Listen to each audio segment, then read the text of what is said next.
Hi everyone and welcome. Today we're honored to speak with our Entrepreneurial Vanguard Honoree, Craig Ustler, a visionary developer, urban designer, and entrepreneur whose work has transformed downtown Orlando. From real estate to restaurants, Craig has built a legacy of innovation, community impact, and design excellence. For over 25 years, his projects like Thornton Park Central and Creative Village have reshaped the city, and his leadership continues to inspire future generations.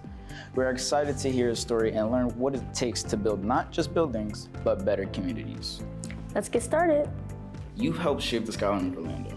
What inspired you to focus on urban infill and new urbanism? In the beginning, it was really just that I lived here, I grew up here, went away to college and came back, and I think I probably just saw a lot of untapped potential, and I felt like I could take something that was already, in decent shape and make it better.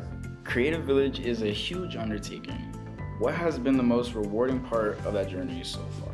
Getting the city, the University of Central Florida, Valencia, EA Sports, the neighborhood, all those stakeholders rowing the boat in the same direction. And that's the challenge on these big projects, is it's a team building exercise to work towards a common goal that's good for the community. How do you stay creative and innovative in industries that are constantly evolving? Coming up with an idea and planning something like this building that you see here is planned. We're getting ready to break ground on it, but it's not going to be done until 2 years from now. So you are trying to make a very educated guess, but it's still a guess on what you're going to do today that's going to be in demand 2 or 3 years from now. Real estate development's all about seeing something that's proven itself elsewhere and then just repositioning it and tweaking it to meet the local market. To me, that's the secret sauce. You don't want to be so creative and so inventive that you're like doing something that people are like, what the heck is that? Like, there's no examples of how that has worked. What does being named the Entrepreneurial Vanguard Honoree mean to you personally?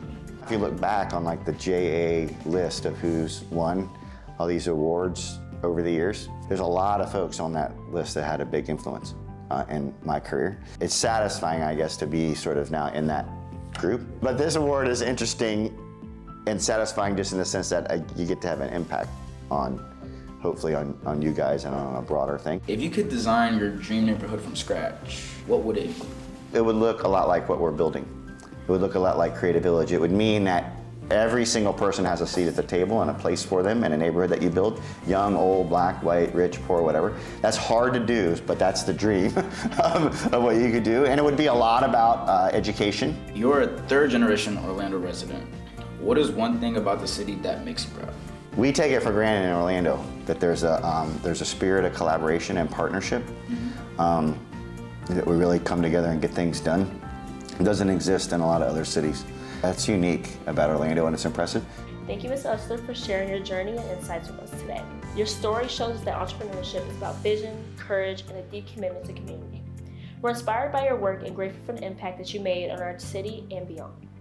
On behalf of all of us, congratulations on being our Entrepreneurial Vanguard Honoree. And to everyone watching, keep dreaming big and building boldly.